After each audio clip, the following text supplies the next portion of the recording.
Dr. Eric Sanders is a pharmacologist from the Netherlands, and he has a great story about his heart. And I think it's interesting because sometimes we think doctors don't have anything wrong with them, but sometimes they too have issues. And so, Dr. Sanders, what happened to you and how are you today? Well, where shall I start? What happened Maybe, when you were 45? yeah, I had a heart infarction. What is So, that? so that's a heart attack. And that means that, well, there is some muscle in your heart dying, Wow. and your heart function goes down. And it was caused in my case because when there is too little blood flow into certain areas of the heart, that particular tissue will die. And that's because your arteries, in my case, three arteries were like blocked, and one like 80%, and there was a blockage after that of 100%. And on the other side of the heart, there was a blockage of 90%. They opened that with stents. So I have three stents in my heart already since now 18 years. So I'm now 66. And when I was in the hospital, they put in the stents. I was talking during that operation because you're not sedated or whatever.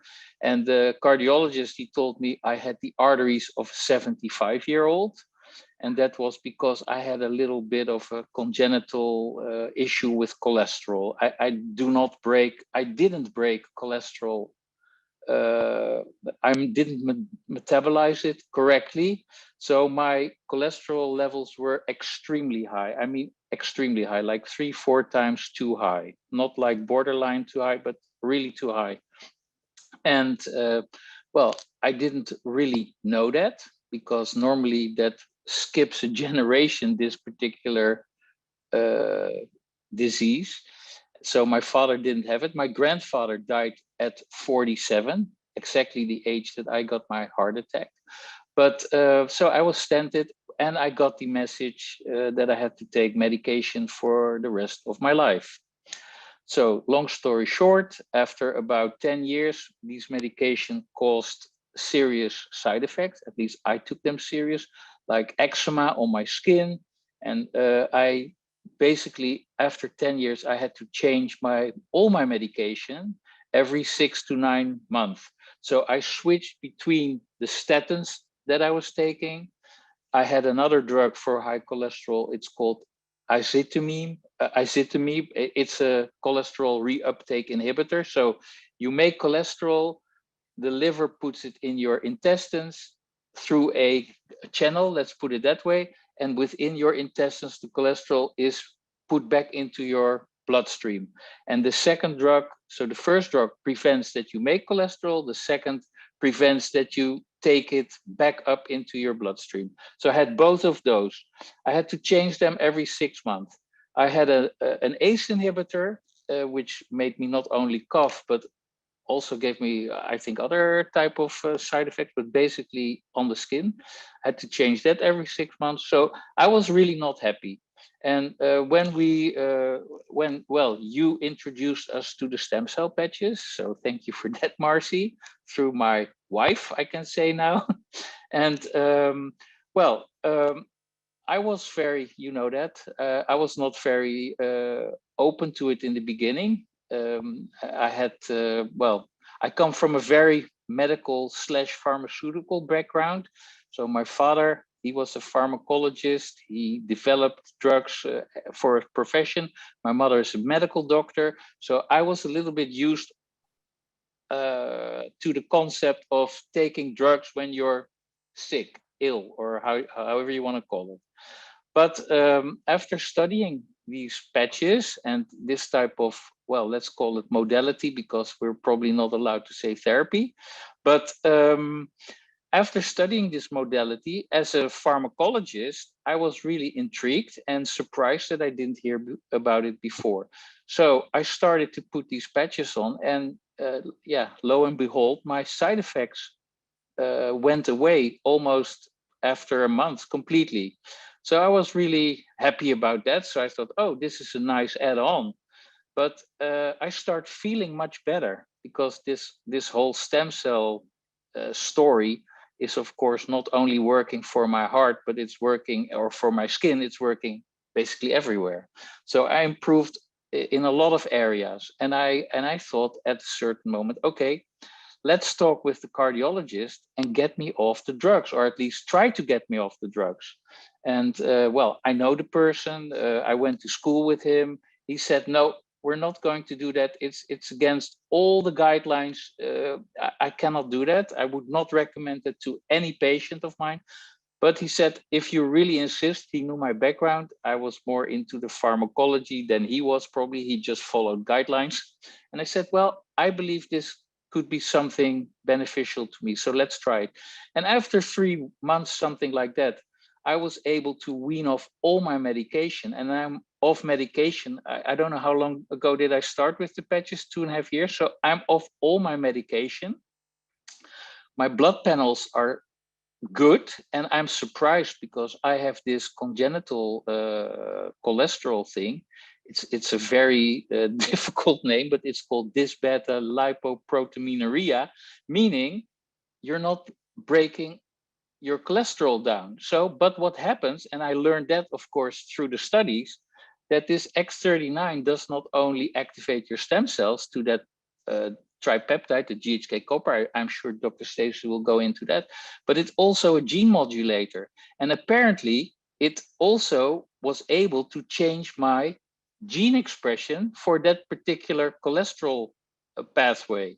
So now I'm within the limits. I'm at the higher side of within the limits. I'm not like crazy low, but I don't care. It's good. Cholesterol is not bad. You need cholesterol for all kinds of other things, for your hormone production, and really for a lot of things. So I'm totally happy, and I'm Uh, recently, my internal age was measured again. Remember, they told me 75 at 47, and now I'm 66, and my internal age is now measured at about 37, 38 years old. So I'm like, I reversed my internal age, I think, by, yeah, and it makes sense. I mean, you heal with the stem cells, and after you're in a pretty good condition, you start reversing your internal age because you replace your cells with younger, healthier cells made by these better, more potent stem cells that are in your body. So yeah, that's about my story. And I know I told this story last year, so that's maybe boring for a lot of people, but I had another really interesting well, incident, let me put it that way. I was making I wanted to make toast, but I had the slices from the freezer, and I was trying to put a knife between those slices, and I went right into my finger, and I cut myself to the bone, really to the bone. I could see the white stuff and everything, and it was not great.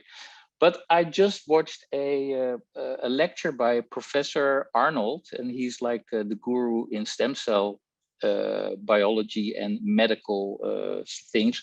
And he said, well, whenever you get a wound, don't have it stitched because you will mess up your stem cell activity. So I didn't stitch it. I put a little sellotape around it for a day. The next day, it was already completely closed. You can still see like a little scab of the cut. And after 4 days, you could not even see any. And I made photos, by the way. So if you're interested, I can send you the 4 days. It was in 4 days healed. And after 4 days, I played golf with my. It was in my pinky finger, which is the finger that has the most stress there. No pain, no side effects, no anything. And it was so.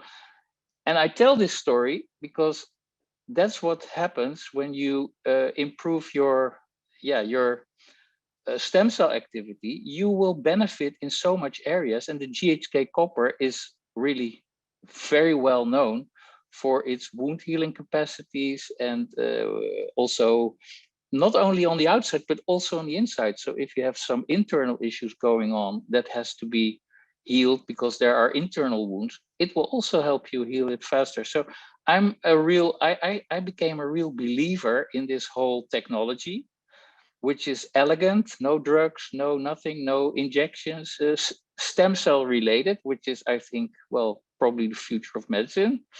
And yeah, so that's my story, and I'm really happy that you introduced it to us, and we're really loving these patches. And currently, I'm using the X39, the glutathione, because that's very important for inflammation in my case, and the carnosine, because of that is antioxidant, especially in heart, muscle tissue, other muscles, and for the brain.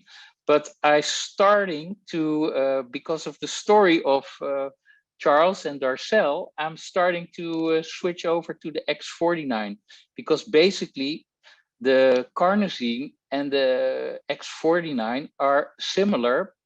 The X49 is a little bit more powerful, but the carnosine has two amino acids that are also included in the AHK, the alanine and the histidyl, and there you have the lysyl. So because I believe that they are already in a, well, different chemical stage, they're probably a little bit more powerful in the X49. So I'm now using X39, X49, and glutathione as a kind of an experiment. And I will keep measuring my internal age and see if this helps me. But I would be really pleased if I got a little stronger muscle wise and stuff without going to the gym. So that's why I try to try this protocol for the next Yeah. couple of months.